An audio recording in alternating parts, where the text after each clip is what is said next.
Our feature presenter is Spencer X. Smith. He's an author of the best-selling book, Rotoma, and the founder of SpencerXSmith.com and Amplify.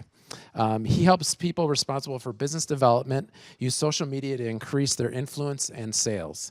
He's been called a digital marketing expert by Forbes, spoke at the New York Stock Exchange last September, and has been featured and quoted in dozens of publications. He's going to share a little bit more about how he did that today. One thing you might not know about our presenter is back in the day, he used to be a drummer and manager for a successful rock band, Myopic Sun. And today he's here to share his step-by-step process for growing your business using free publicity without spending a dime on PR. So without further ado, give a warm Business Accelerator welcome to Spencer X. Smith. Thanks, Chris. Thank you, everybody, for being here. I really appreciate it. So I wouldn't be much of a social media guy had I not asked you right off the bat to follow me on whatever social media platform you deem most appropriate. And this is a shameless plug for the book that he had mentioned, by the way, Chris, Rotoma, which I call the return on top of mind awareness, which is people thinking about you versus not thinking about you. And that's going to tie in really well with today's talk as far as how we get people to think about you more often. Okay? All right. Let's see. Sorry about that. All right. So what is public relations? And this is something that gets batted around a lot. It's been a little bit maligned as far as what that actually means. So PR, in my estimation, is simply raising your public profile. It's raising your public profile. So in other words, it's getting people to think about you in perhaps a positive light. You've heard perhaps that any publicity is good publicity, and I don't agree with that at all. And what do you guys think? Any publicity is good publicity? Depends on what you're selling. Depends on what you're selling. Yeah, explain that a little bit. So just give us what you think. So with the product, yep. Consumable, probably not the most, if you hear it's full of lead or that, unethical labor is being used in other countries to produce it, probably not the best publicity. But so with the product, I'm sorry to interrupt you, just so people watching can hear this. So with the product, it's probably not the best because of lead or maybe some other stuff as to how it's made. Exactly. Okay, so what would be? There's to know where your money's going. So something like that can be, you don't want to be supporting something evil. Gotcha. But for people, I would say, more often than not, it's a good thing, except for maybe politicians. But So I like the caveats that you're giving us, right? So you're saying for people more often than not, it's good to have people thinking about you unless you're seen as negative, right? Yeah. Okay. So perhaps going back to the initial hypothesis that all publicity is maybe not good publicity, we'll see, right? We'll see how it plays out. So let's talk about raising your public profile. So this is how you can save yourself 58 minutes. And those of you watching at home, after this, you can just turn it off and go from there. So save yourself the time and just do this. So in looking at my Twitter profile here, what you're going to see is it's very simple as to my description of myself. Social media tips after I prove they really work, and then I do some handles as to the company with which I work over there with Helen, UW-Madison, where I'm fortunate enough to teach periodically, Rutgers Business School, where I'm fortunate enough to teach, and then I give a little plug to the book as well, because we only have finite space, right, to edit our description. So what I propose you do is just edit the description to see fit what you think people should think about you. So what I put is perhaps the greatest social media mind of this or any other generation. The best there is, the best there was, and the best there will ever be. Hashtag I'm awesome. So save yourself 58 minutes, just do this, right? Okay, you say, well, I don't have a Twitter account. What about a LinkedIn account? So my LinkedIn account here says banking and financial services social media strategies only after I prove they work. I'm a speaker and I'm author of a Rotoma book. So if you wanted to skip all the hard work, all you gotta do is put expert, guru, ninja, rockstar, shaman, and then balloon puppy dog head butter, which compliments my 4-year-old daughter, because I said, what's a cool name? And she said balloon puppy dog head butter. So I put that in the description. So please, guys, don't use any of these silly words like expert or maven or ninja or rockstar or guru or shaman or Sherpa. If you actually want to be known in your space, skip all the self-fulfilling stuff. Stop saying things about yourself and let other people say those things about you instead, because your future self, as I say here, will definitely thank you if you don't say silly stuff now. You guys with me on this? We see a lot of experts, we see a lot of gurus, a lot of shamans and Sherpas and stuff like that. Let's just skip that. Let's just actually do the work required. And so we'll talk about exactly what to do and how best to do it, okay? Now, why is third-party validation important? And what is it, really? Like, what's third-party validation? It's authentic. It's authentic. Thank you, Linda. Yeah, it's authentic. So instead of you declaring yourself an expert allow other people to bestow that title upon you. So I have one simple policy when it comes to how I do business, and I try to give away the store. So I prove that stuff works first, and then and only then am I qualified to talk about it. So anything that I talk about today, I've actually done myself first, and I'll share with you exactly how I did what I did, including all of these things that you see here. Is that cool? Okay. So these are some of the other things. So not just that top masthead, which I'll get into in just a second, but one other thing that I'm going to talk about is targeted publications, because I feel like for all of us, it's a lot easier to produce content for those that are within our niche that we're targeting. So a few of these here, this one is for In Business Magazine here in Madison, where I have a column that I write called #SocialBiz. This is Marketing the Law Firm, which is targeted at the largest 200 law firms in the world and their chief marketing officers. This one is the feature in Forbes that I'll go through in a little bit. And this one up here is in financial services, so specifically in the 401k space, and I write for that magazine as well. And I'll break down exactly how I did those things. You guys good so far? Okay, cool.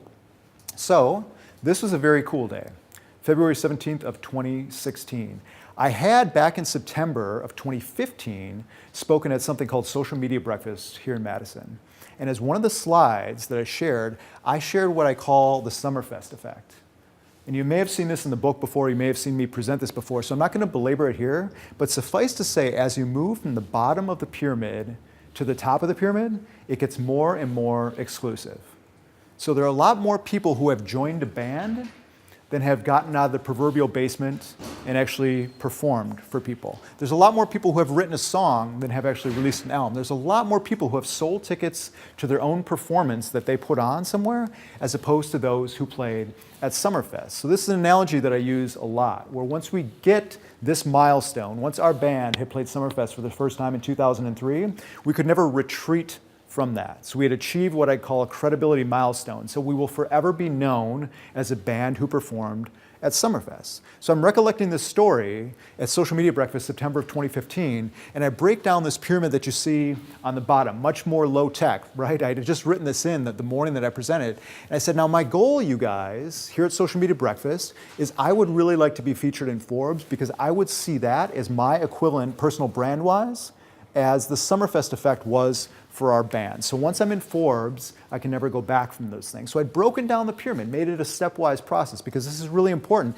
You want to give yourself credit for the things that you've already done, so suddenly it doesn't seem as unmanageable anymore. It doesn't seem as unrealistic anymore.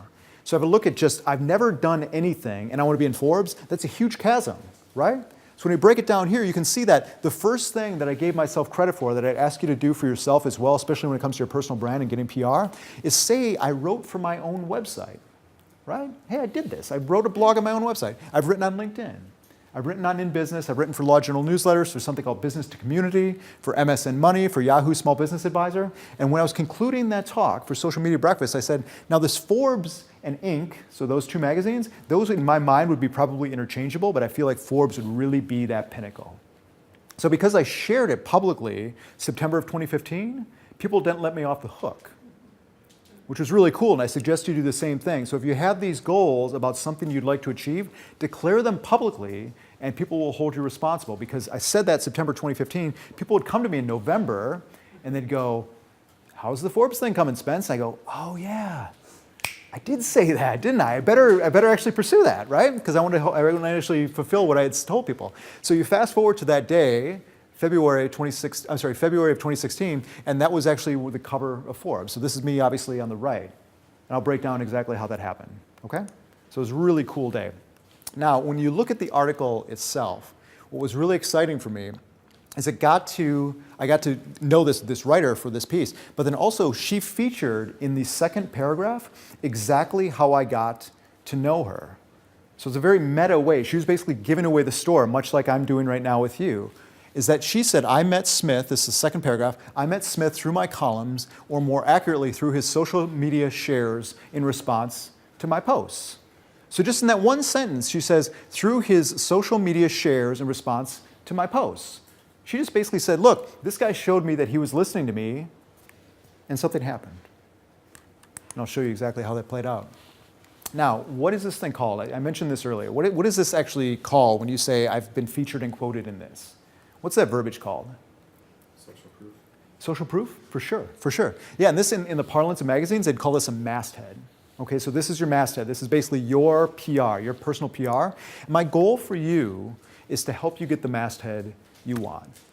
Because it gives us a lot more confidence when it comes to those of us doing business development, for those doing speaking, for those of us doing personal branding. Because let's face it, whether you're building your personal brand knowingly or unknowingly, it's something we all have now. You guys seen that Black Mirror episode about building creepy, right? And you know that's coming.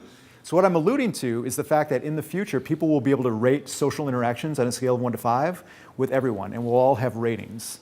It might happen, might not, right? But it's creepy. It might play out. So my goal is to help you get the masthead you want. Now, one caveat I have an ask of you.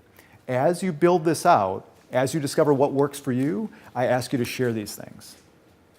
Can you do that for me? As you build out your own, I want you to find an audience that's just a little bit behind you and say, you know how you aspired to do what I just did? I'm going to break it down and show you exactly how to do it. Now, that's not just a noble thing, but what it does is it reinforces to you all the work that you had put in. Because, guys, the biggest frustration that we had in our band was after we had played Summerfest for the first time, people would come up and go, how did you guys do that? And I go, well, honestly, I cold called the Summerfest office, and they told me what to do, and that's what I did. And they go, okay. And I go, you guys, you got to do the same thing. This is not a zero-sum game. There are 700 bands that play Summerfest. I want you guys to be one of those bands too. And they go, I don't know if we're ready yet, Spence. And they talk themselves out of it. Okay, they talk themselves out of it. So what they need from you, the people that you are going to serve as you build your personal brand, is they need that power from you. They need that confidence from you to say, here is the path I took, and I want you to emulate me. You guys going to do that for me? Please? Okay, awesome. So what's the difference between these three things? You've probably heard these batted around a little bit. Differences between these kinds of PR, what I'd call paid, earned, and owned. And once again, PR is considered public relations. So paid PR is you giving cash money to people. I'd be like, hey, I want to be on TV. I need to find a PR company to give them money to put me on TV. Is that possible? If you walk around with a big checkbook, can you get on really whatever you want? Yes. The answer is of course, right? That's how it works. Now let's think about earned PR. Well, that's the sweet spot in my estimation. That's where we have people who have tremendous content needs, and they need to fulfill that content need because they have an expectation from their audience. So whether it's a website or a magazine or a newspaper or you name it, that's where we'd best fit. And that's the strategy I'll share with you today. And then owned PR, the last one, is the evergreen stuff. So in other words, the stuff that you have yourself that you can continue to use over and over again. So not news items, not blogging on something that's contemporary, but something where you're sharing your knowledge. So once again, the thing that I just asked you to do, sharing exactly what it is that you know. Now, earned PR is really hard in 1998. And now it's not. So when I was growing up in Milwaukee as a kid, we had 3 television stations, CBS, ABC, and NBC. Fox didn't even exist then. We had PBS, but no one was really on PBS. But there was only finite amounts of media. There were only so many television stations or radio stations or newspaper. But now everybody has tremendous, tremendous demands, especially if you have an electronic version of your famous publication. Especially if you have an electronic version. And I'll break that down here in just a minute. What is more difficult in your estimation? Getting featured in the Huffington Post or on Madison.com, which is the Wisconsin State Journal? What's more difficult? The Huffington Post? Because it's more famous, right? Yeah, it has a higher profile. Let's just take a look at the data a little bit. So Madison.com, on an average month, they get about $762,000 worth of web visitors. Because that's the way that all of these, bless you, all of these web properties monetize their stuff. Is they say, we have X amount of eyeballs, you want to show a banner ad that no one looks at, you want to show a banner ad, and you'd pay us money because that's what it's worth. Okay? So that's how many organic searches they have is 426,000, and they have $762,000 per month that they do business-wise. Now, let's compare that number organic search, 426K, compare it to Huffington Post. Huffington Post has 27.7 million, and their traffic is worth 27.3 million. So if you're the Huffington Post, you have more content needs than Madison.com. And the answer is yes, because more people are there more frequently. Okay, more people are there more frequently, so you have a bigger content need. You have to do more stuff. So which writers and contributors then have a need for more content? Well, it's those at the famous publications. It's just like when we played Summerfest, there were 700 bands. 700. You go to Taste of Madison, there are 6, 7, more, 30. It's grown to 30. Thanks, Brody. It used to be less, right? Yes. Yes, back in the day, back when I was in a band. Okay, good. Thanks for telling me that, though. So if we look at these people who write for major publications, so Sophie Andrews, wonderful contributor to the Huffington Post, look at the frequency that she writes. July 11th, July 18th, July 25th, like clockwork, every week, right? Because if she doesn't produce, she's going to lose that spot. You take this writer from Forbes, Cheryl Connor, look at this, July 16th, July 19th, July 21st. She's about every 3 days, every 2 days. So those are two very famous publications, the Huffington Post and Forbes. Now you contrast that with a local publication. Look at this person, you know? The one secret you need to know to get great customer reviews. That's the title, September 5th. This person waits an entire 23 days before writing another article called 4 Social Media Lessons from Donald Draper and speaking at the New York Stock Exchange. Now, who do you suppose that lazy writer is? That lazy writer is me. So if you come to me and say, hey, Spence, I have an idea for a story, I might go, I don't know, maybe I'll write one, maybe I wouldn't. But if you go to those who have these constant deadlines, Huffington Post, Forbes, and go, I have something to contribute to your audience, and it's not spamming, it's saying, I've read your stuff, I see that you haven't talked about this thing, here's my perspective, here's where it might be interesting for your readers, the likelihood of you getting featured by somebody famous versus going to me, who's lazy, is higher. Ironically, it's easier to get in famous publications than it is hard publications. You guys understand why that is? I mean, it's a significant thing to think about, okay? So my proposal for you is follow what we call the Summerfest effect and play big first and then play small. So we did with our band, we played Summerfest, we aspired to do that, and then we went to Bands on the Beach in Manitowoc, and we go, hey, we played the world's largest music festival. Do you think we can play your festival? And they go, of course. You played, you've been vetted. I mean, you're great, right? So if you can go to a publication or to a place where you want to give a speech or go to a business and go, hey, here's us featured in this famous publication that you've heard of, suddenly things will start to cascade for you. Because so many people, guys, talk themselves out of doing the big stuff first. They want to build up to it. And I propose you give yourself credit, but really try to play in that space. Okay, play in that space. So, how do you play big? Well, how do we find those influential voices that need you? There's a couple different strategies. And this is the best one that I found by far. This is called Haro. Who uses Haro here? Okay, you do? Can you just give us a brief? Writers will, we got like an email 3 times a day with pitches from writers who are looking for experts to chime in. Okay, so what you had said, that was perfect. That was exactly right. So 3 times per business day, you're going to get an email. It's free. You can get an email that says, hey, I write for Time Magazine, the Chicago Tribune, Forbes, MSN, whatever, right? Dental Weekly, all of this niche stuff. And it's going to say, I'm a writer. I'm on deadline. My editor tasked me with writing about cryptocurrency, and I know nothing about this. I did my research, but I have to validate what it is that I said with an expert in the field. Can you please be that person for me?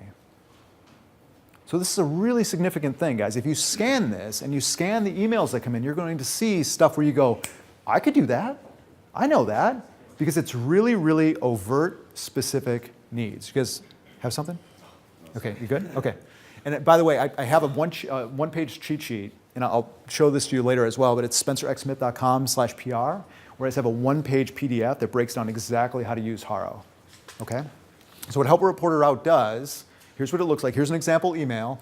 This is just a dozen of the many, many queries that come in. So I'm just going to read you a couple, just to show you how specific these are. This is the store suggestion box vows, the bridal and wedding business journal. Pros and cons of payday loans from Self Lender magazine. Developing omni-channel retail, enterprise apps today. Realtors in Las Vegas from Lawn Starter. What should managed service providers offer Oracle or SAP HANA, or both from Talking Cloud? And number 10 is probably my favorite, 5 ways people fumble 401k plan choices from Newsmax, because that's the industry I used to be in. But you read through these things, and it's not, we're just looking for somebody. It's I'm looking for somebody now to talk to you about this. Because guys, reporters are on constantly rolling deadlines, and all they want to do is get their stuff out the door. So if you can help them by going, wow, this is something that I know, you get back to them expeditiously, and they'll start to quote you. So here's an example of one of these emails. Molly Beck says, looking for digital networking masters. I'm like, I don't know if I'm a master, but at least maybe I could answer the question. Looking to interview people that have mastered networking using digital tools, including networking via email, LinkedIn, Twitter, Snapchat, Facebook, Vine, and more. It shows you how old that is. It talks about Vine. And requirements, we'll be looking for both specific tips and stories to share. So she has a need, right, for those in digital marketing. So this is my response to her. You can see it's pretty long, and I won't belabor it here, but this is important. This is something I'm going to ask you to do. The only custom part of this is the 3 sentences where I'm answering her question. So I have a Google Doc that has the first sentence as my bona fides, which is, hey, I'm Spencer X. Smith, former VP of sales for a Fortune 100 company turned consultant, and I also teach digital marketing and social media classes at the University of Wisconsin. And I have a policy to teach what I first practiced and proven to work myself. That's kind of my differentiator, right? But then I look through and I say, well, she's asking for this stuff, and here are my 3 sentences in response to what it is that she wants. So I get this Haro email first thing in the morning, 5:15 a.m. Central, give or take. I see this query, I go, well, here, I already have my template done. I can just pound this out really quickly because it's something that I have in my head that I haven't yet typed, and I answer it and I get it out the door to her. Now, does she reply? I probably wouldn't share the story if she didn't, right? So she said, hey, Spencer, thanks so much for responding. I'm writing a book for McGraw-Hill coming out in early spring 2017, and can you give me something for it? I say, cool. So I give her something for it. This is really what she asked. Feel free to respond to all or just some of the questions. So all this really did, guys, was open a door to have a conversation with an author who has a forthcoming book. So you're going to see this happen all through these Haro queries, this helper reported out queries, this is the future before it happens. People are saying, I'm writing this article that's going to come out in 2 days or a week or a month. I want you to know what's going to happen, and if you want to be part of it, you can be part of it. And so because I opened up that relationship with her and I answered, if you pick up this book from my new friend, Molly Beck, it's now a best-selling book, you'll see my quote in it. So I got to help her, and now we become friends. And so when I give her shout-outs on social media and she gives me shout-outs on social media, does it work for both of us? The answer is, of course, yes. And this cost me nothing to get to know her, and it took me about 4 minutes to type a response to her. So these are people who have great influence and great needs, and all you have to do is open that door. Now, once again, here is the cheat sheet. Just to give you a visual of what it looks like, spencerxsmith.com/PR. It breaks down exactly what to do, step by step, sign up here, do this, check this, and actually includes a script here, which is how I got featured in the Huffington Post for the first time. Word for word script that you can copy and use yourself. Just change up my name with yours, okay? Because otherwise that probably wouldn't work very well. Okay? And one thing I'm going to give you at the end, this is a very bonus part of this. It didn't make any sense, the very bonus part, whatever. Okay, so what if they don't use your submission? Okay? What if you give them something and they don't use it? Here's the thing. Have you ever thought to yourself, what should I share on my website or social media or my email list? Well, you had something in your head that you hadn't actively distilled into digital form before that you knew that until somebody prompted you, you didn't know that you knew. Because very few of us are hammering out hundreds of words a day, right? Writing our next great novel. But we have in our heads all of this knowledge that we haven't yet put into digital form. So somebody prompting you and going, write stuff about this, and then you answering their questions will be the way that you can then propagate what it is that you know. You guys try that for me? Okay, sweet. Thank you. Now, this is why this works really, really well. It's what I call a virtuous cycle. So you've heard of a vicious cycle or a vicious circle where things go badly. This is a virtuous cycle. Reporter reaches out, says, I need help. And by the way, as an aside, if I'm a reporter and I have a stable of sources on whom I can rely, I don't turn to a feature or a service like Haro. I don't say, hey world, email me and tell me what you think, because that requires work, right? So if I have a stable of sources, I don't have to do that. But what this is telling us is that this person is writing about something for which they don't have an expert, and you can be that expert for them. And they're on deadline, they need you, you help them. So that's the first step, right? You help a reporter. The second step is a reporter helps you, because a reporter quotes you, puts a link to your website, and says, you are now my expert in this article, which is significant. Think from a social media sharing standpoint. What do you put on social media? Hey, I was just in this article by this person, and she said this about me. Okay, so that's step 2, which is really cool. Step 3, you share it, right? You put it out on social media, and you go, this is great. This is really significant for me. What does the reporter do? Well, the reporter also does the same thing. The reporter shares it on social media, because that's his or her job, is to create content and go a step further and try to get people to read that content. And the last thing is that everybody else in the world that's not using this service and not sharing their knowledge, they all read it and share it themselves. So then you have a cool animation, right, which I just learned how to build today. So that was kind of fun. So that's my virtuous cycle, okay? Once you have that happen, that's where all of this plays out. Now guys, this is the thing. Once you are quoted in a publication, does that get old to you? Does that become old hat to you? Do you go, oh yeah, I already did that? Yeah, it's like, well, it was exciting at first, but now I've been in Forbes, that's fine, right? But you know who doesn't know? Every single other person on this planet doesn't know that that happened. So this is evergreen content that you can constantly share to talk about something significant, to show them why you are an expert in this field. Please. How long can you ride that? How long can you ride it? Yeah. I tell you what, I mean, when we had played in Summerfest, right, we had never stopped saying that we played at Summerfest. But like So- the Forbes article from 2016 eventually. The Forbes article from 2016 still pays dividends today because it's every bit as applicable. So that's the caveat, right, is what is the content? Is it, I want you to talk about tax trends for 2018? Is that going to be obsolete in 19? Most likely. But if it's something evergreen where you say, here's a set of best practices that I found for losing weight, eat right, and exercise, that might be applicable next year too, right? So it depends a lot on the content. That's an awesome question. Thank you. So why does that virtuous cycle work so well? Well, let's talk about the 1% rule of the internet. This comes from medicine. This is what we figured out when it comes to people who participate in medical communities. So doctors, 90% of people who participate in those are spectators. And the kids call these lurkers or creepers. They just consume other people's content. 9% actually engage in some capacity. So they like and they comment and they share. And 1% does what? Well, the 1% of people create all of the content that the other people consume and share. So I'll ask you to become part of that 1%, because when you create content, you by default become the voice of your industry. By default. You become the voice of your industry.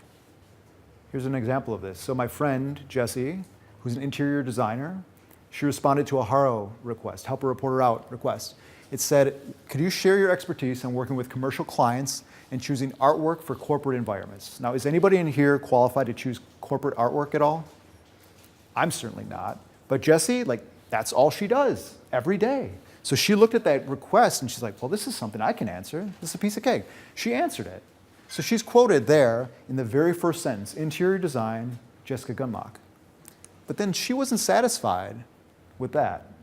Look at that in the upper left there, 195 shares on social media. So there are all of these people that didn't have any idea who Jessie was before that she can now hang her hat on. So she wasn't satisfied with that though. She went out to LinkedIn and she shared this to LinkedIn and she said, check out this article I was interviewed for. Thanks, Spence, for inspiring me to do this. So she quoted, she didn't quote, that's the wrong word. She tagged me in her LinkedIn post. Okay, so when we differentiate here between the black text and the blue tag, what does that mean? Well, when I tag somebody on a social media platform and say something nice about them, what happens? You get more recognized, more readily recognized by other people that you originally would not have come across. I'm so glad that you said that. So you are recognized by people who you wouldn't have come across otherwise. So she's sharing with her network what I do, right? And so when she tags me, go ahead, what happens? Oh, you share it. Yeah, when she tags me, I get a heads up, right? I get the little red dot and I go, ooh, nice. And I press it, right? And I go, ooh, this is great. What did she say? Oh, she said something nice about me. Well, of course I'm going to like and comment and share it because she was nice to me. So her going out of her way to help her audience and then incorporating me in that then adds to her width of her message. Okay, so that gives us great social media fodder to share. Now, how do you know if this is working? Well, this is hard, and this is going to be frustrating for those of you who do it because I've been talking about this now for a couple of years, so I get a lot of feedback from people who go, I tried Haro and it didn't work. And here's why it doesn't work, is because reporters do not tell you that they've quoted you. You got to trust me on this. So you got to put a Google alert for your name, and you're going to see that people start to use your quote, and they just forgot to tell you. Because these poor freelance writers are writing for 15 different publications, constant deadlines. I don't know how they do it. Constant deadlines, and they put the piece out there, they quote you, they link to your website, and they go, I forgot to let you know. I did.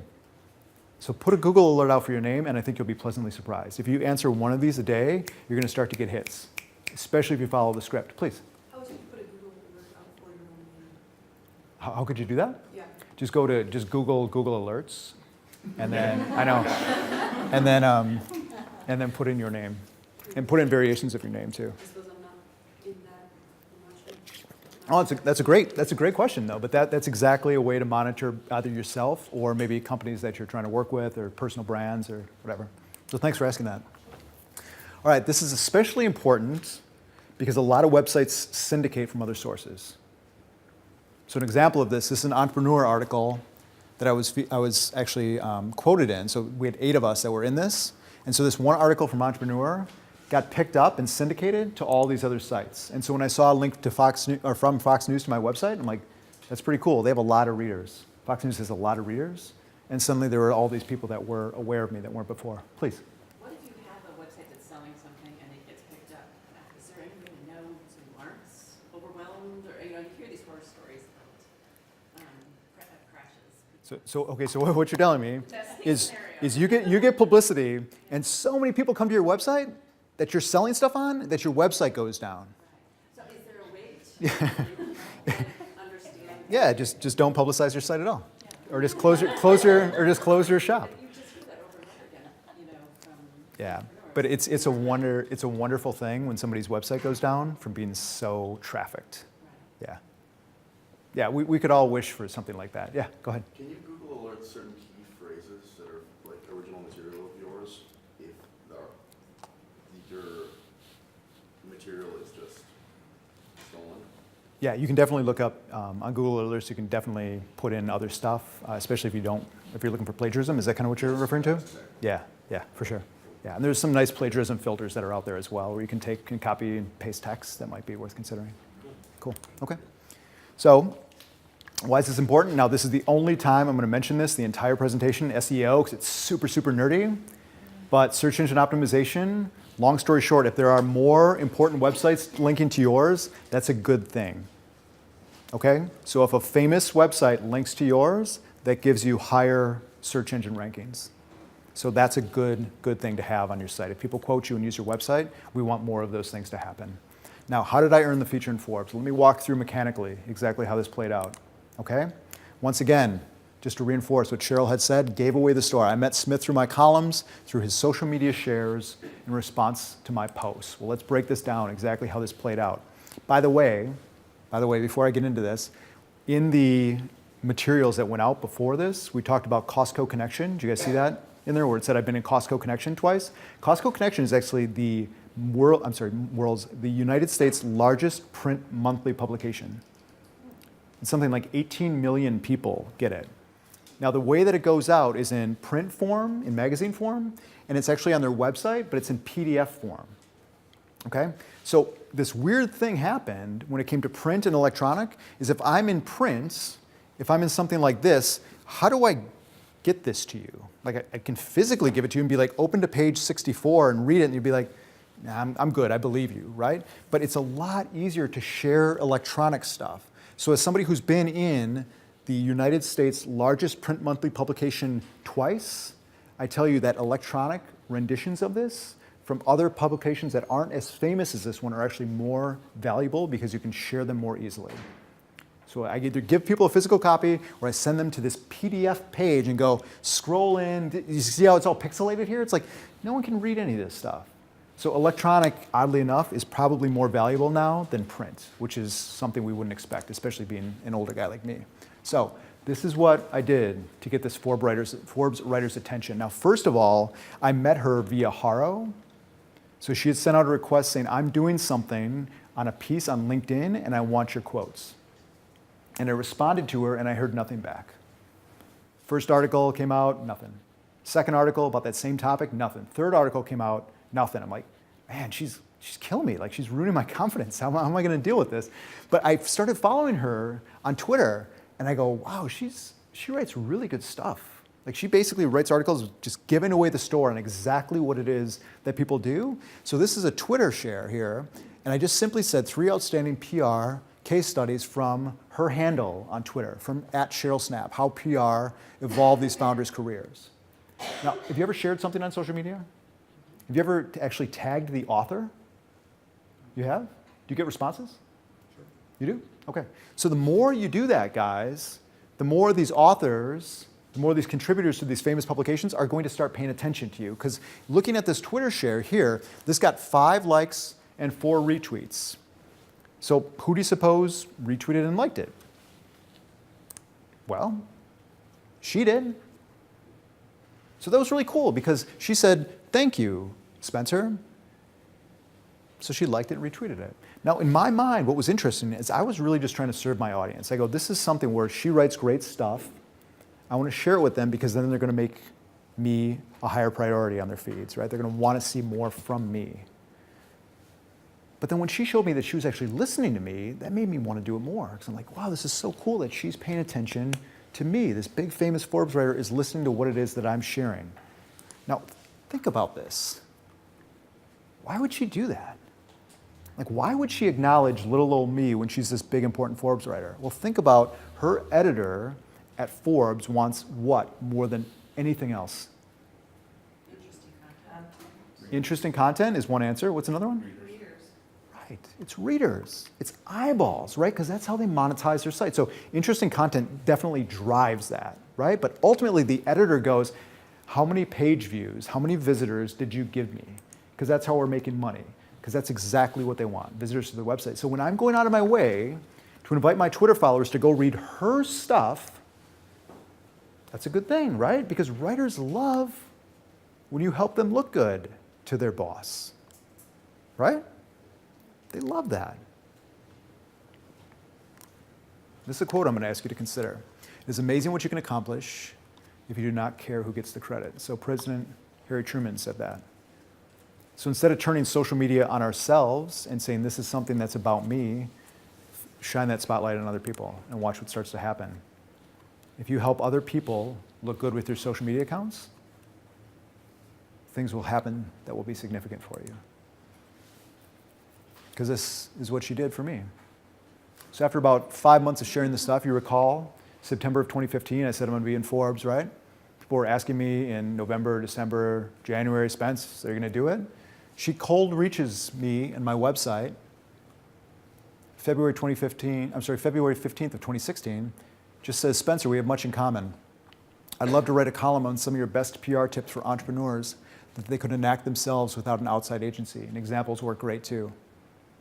Many thanks, Cheryl. That was all it took. That was all it took to get this article right here. And now we've had an ongoing relationship. So our book was featured in Forbes in November of last year because I maintained that relationship. So this was not a one and done. This was not I've been in Forbes and now I'm going to walk away. This is where she has tremendous power. She has tremendous needs from a content standpoint. And this is something that we can help each other out on. Now we're going to talk now about targeted publications and why these are so important. Okay? Now who here has heard of Napa.net? Okay, so not a single person. Not a single person. Now, this is what's really significant, what's changed everything when it came to digital and social media, is it's a lot easier to be quote unquote famous than it used to be. So we talked about how we only had 3 television stations, how we had limited newspapers, we had limited radio, et cetera. We now all have the ability to serve very niche audiences by simply finding out what it is that they need and going to them and going, how can I provide something for you? Now you guys have probably seen this phenomenon. There's a noun that wasn't even in our vernacular just a few years ago, and it's called a YouTuber. What is a YouTuber? Someone who makes a living making movies for It's- their subscribers. It's somebody who makes a living making videos on YouTube. So a week ago, I was speaking to a high school, and I asked the 25 kids in the room, hey, you guys know what a YouTuber is? They're like, what? Okay, dude, we're juniors and seniors in high school. Don't ask me dumb questions. Okay, fine. Who's your favorite YouTuber? 25 kids, how many answers? 25 different answers. So this one loves Portuguese water polo. Like, okay, that's cool. I love Asian watercolor paintings. I love watching people's Twitch Call of Duty, okay? Like all of these random disparate topics that have nothing to do with one another. 99% of people don't care about you. The 1% who do adore you. And now because we've decommoditized our offering and we're saying this is exactly for you, and we have this internet thing where we can just build it on the back of it and say, here is the content that you want, suddenly we can serve people. So no one in here, and perhaps no one online, has heard of Napa.net, but this is exactly my target audience. Exactly. So this Napa.net that you've never heard of before has this country music festival coming up this year. And it just happens to be the world's largest financial services festival at the same time. That has to do with 401k plans, which is exactly my niche. So this is something that's coming up a month from now in Nashville. And you can see here, it says that they have 2,000 attendees. And those are 2,000 attendees that I want to have know who I am exactly. So when I walk in a room, they go, you ring a bell for some reason, or I've seen your name, or I've seen your videos, or I've seen what you've written. So how did I start a relationship with Napa.net?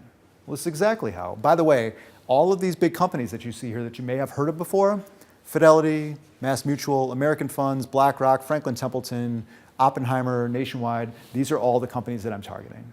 Okay, so very niche, like exactly where I want to be. I started writing for them. I started writing articles for them. Now, here's what's really interesting. If you go to a place that has an audience, and they have a magazine, a physical magazine, and they have a website, and you say, I'd like to speak to your audience, what are they going to reply to you? I would like to have access to your audience. What are they going to reply to you? What's your credibility? What experience do you have? They're going to say, what's your credibility? But before that, they're going to say, here's our rate card. It costs $1,600 per 6th page to advertise to our readers. How much money would you like to give us? So instead of looking at it that way, which people tend to skip over ads, maybe, I might just be making that up, but it seems like people skip ads a lot. Why not look at this thing and go, well, gosh, Napa.net, you have this website, and you have all these people that come to your site. What if I just offer to write some stuff for you that might serve your readers? Would that be okay?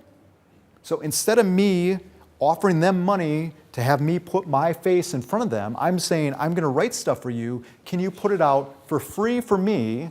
And people then see my stuff and go, that was good. This is something that any one of us can do right this second. You can approach your niche publication and say, I want to produce content for you. Here's some stuff that I've written before. Do you think this might serve your audience? This works for me time and time again, guys. Financial services, law, in Business Magazine, all you have to do is ask. All you have to do is ask. So when you tweet out stuff like this, it says my latest article, as I tweeted out this morning, from Napa.net for financial services, 3 social media strategies to make the most of every conference. Special thanks to this guy for allowing me to contribute. And I link to your website. Do you think they like that? When I send visitors to their website? The answer is yes. Now here's the key person that I want you to pay attention to. This person that I tagged in the handle here, Nevin ESQ, this is how I got in with Napa.net. I started doing some Google searching. I'm like, who's in charge of their website? Well, there happens to be a guy that calls himself the Chief Content Officer for American Retirement Association, which writes this magazine. So I reached out to Nevin Adams and I go, hey, Nevin, I know you probably have a tremendous content need. Is it something I can provide for you? And he goes, of course. I mean, you want to give me a free article that I can put out on my website? I'm like, yes, I do. And now I get to do that consistently. So it shows up both on their website and in their magazine. So when I get to see 2,000 people a month from now in Nashville and I walk through the room, the likelihood of them knowing who I am versus having no idea who I am is at least a little bit higher. At least a little bit higher by simply doing that. So find that targeted publication, be naive enough to think that they might want to read what it is that you write and publish on behalf of you to their audience. Find out who's in charge and be ignorant. Like, hey, can I help you? Don't talk yourself out of it. And if the first one says no, move on. And then move on, and then move on. Because once you have those first few, you can say, I've written here, and here, and here, and here, and they'll be like, well, of course we want you. Look at where else you've written, right? But it's getting that first step. Okay? Please. Can you give the same article to various publications, or do you need to change it up? Can you give articles to the same article to multiple publications? I'm just repeating it, Linda, because so people can hear. So yes, most allow you to syndicate your content. They don't demand that you need original content. A few, notwithstanding, are that way. Like Forbes, if you're an original writer for Forbes, they only want you to write for their site. But the vast majority say repurpose your stuff. Okay. That's okay. Yep, good question. Thank you.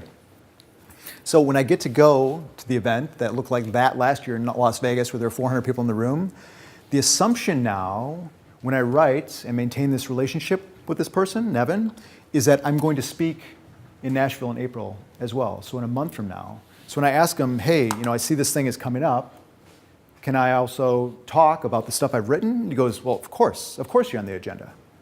So the assumption is there, guys. So once you have that relationship, you can build upon the relationship. So it's very simple to maintain that. And in fact, on their LinkedIn profile, they might go as far as to put you out to their audience. And then suddenly you're the only person that's known in social media when it comes to financial services, which is my aspiration. So I want you to be that for your audience as well. So here are your 4 steps to take now. Number 1, please go and download the cheat sheet. It took me a long time to create that, and it was really hard, and I went through a lot of trial and error, so just grab it and take it for free. Just spencerxsmith.com/PR.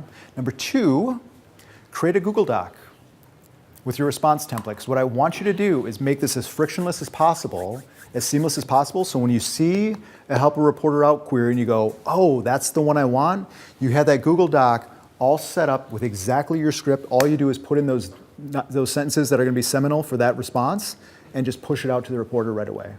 Okay, so that's number 2. Number 3 is I want you to help someone else look good using social media, preferably that person has the audience that you want.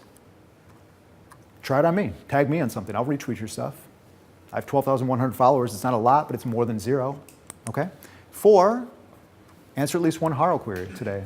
There will be one probably coming out imminently. If it already hasn't, there will be one coming out probably at about 4:30 p.m.